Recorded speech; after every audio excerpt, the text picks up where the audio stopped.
The Firestorm crisis is over, Cabal got beaten by an unholy alliance between GDI and Nord, and the world is in peace now. No!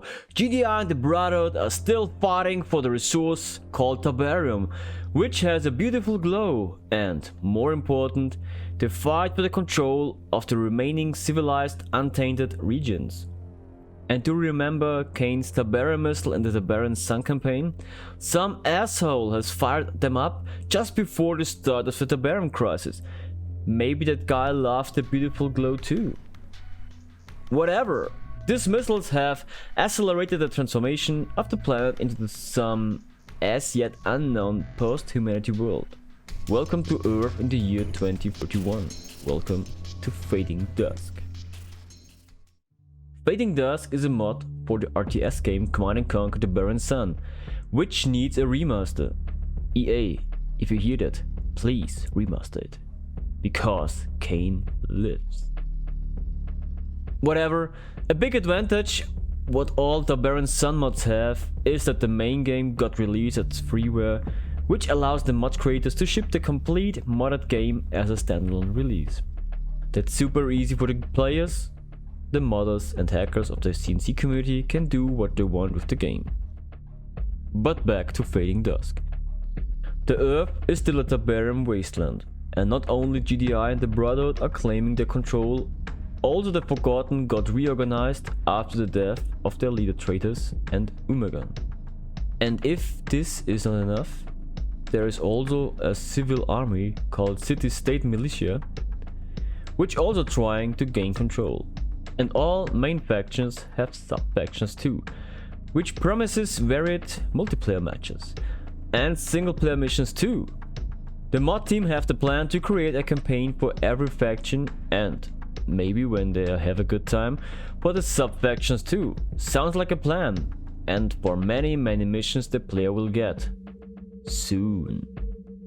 But what are these factions exactly? The GDI, with General Solomon as their leader, living on the space station Philadelphia, and General Cortez, still in love but sadly divorced from Dr. Woodrow, who found the Rosetta Stone in Tacitus. Then we have the Brotherhood of Nod with their leader, what I'm saying, their messiah, a bold charismatic messiah named Kane. He got killed, again, from the GDI at the end of the Tiberian Sun campaign, but is still alive, anywhere. The Forgotten were a side faction in Tiberian Sun, not that big organized like GDI and Nod, and they haven't got the resources for technical research. They used what they found. After the death of their leader Traitors, the Forgotten started to get more and more organized and they start to rise. They don't want to be the puppet for GDI and Nod anymore. The City-State Militia are like the Forgotten, but without any Tiberium mutation. The CSM are using commonly acquired blueprints and stockpiles of older model military vehicles, which they can modify and upgrade to remain viable or fill new roles. Fading Dusk has a lot of new or modified units. Some of them are giving directly nostalgic feelings to Tiberian Dawn, like the old Nod flame tank and light tanks got revealed and find their way into the weaponry of the Forgotten or CSM troops. All factions having access to ships now, which is cool. The GDI have their old ships back from Tiberian Dawn, and yes, this time they can more than just move from the left to the right. But the main battlefields are containing cities, full with buildings, tech buildings, which gives the player different advantages.